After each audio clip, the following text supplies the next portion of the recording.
Sveiki. Ieškojau informacijos apie kabliukus. Nelabai ką radau. Teko pačiam knystis ilgai internete, pakol radau šiokį tokį atsakymą.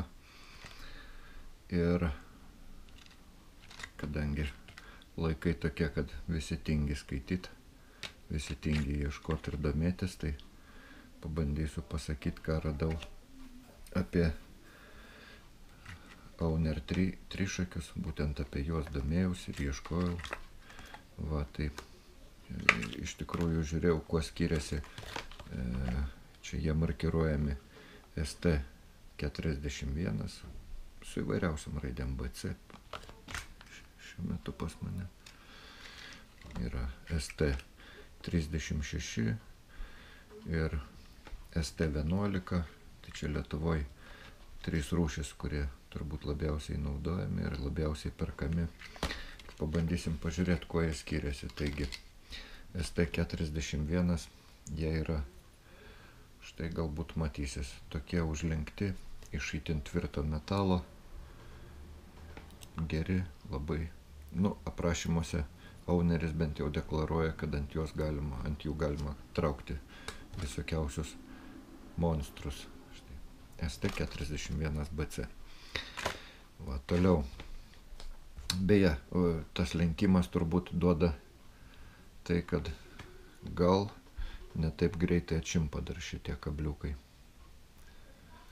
Nes į mažiau kliuvinių gal kažkaip tai pataiko pats smaigalys. Toliau ST36BC, štai tokie. Skiriasi tuo, kad jie yra tiesus, jie nėra užlenkti, irgi iš tvirto metalo ir jų yra raudonas variantas dar. Tai ten su RD, man atrodo, raidėmis tie raudoni. Va, o šiaip jie BC raidės, ką reiškia? BC reiškia Black Chrome, tai yra jie visi dengti juodu chromu. Kad mažiau atšiptų, tipo. Kažkas tai tokio. ST11 šiuo metu neturiu su savim, bet ST11 yra iš plonos vielos pagaminti kabliukai. Jie gal daugiau tinka mažiems modeliams ir kažkokiai tai žuviai, kuriai reikia labai aštrių kabliukų, nes ST11, kur yra pas mane ant vobleriukų nedidelių, tai tiesiog tas kabliukas prisiliečia ir jisai jau įsisegęs. Va, tai va, ST11 ploni,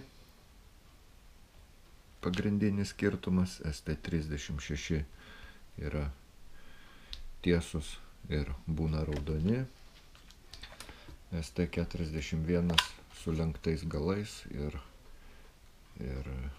itin tvirti. Taip rašo Auneris. Šūdo jums ne žuvies. Iki.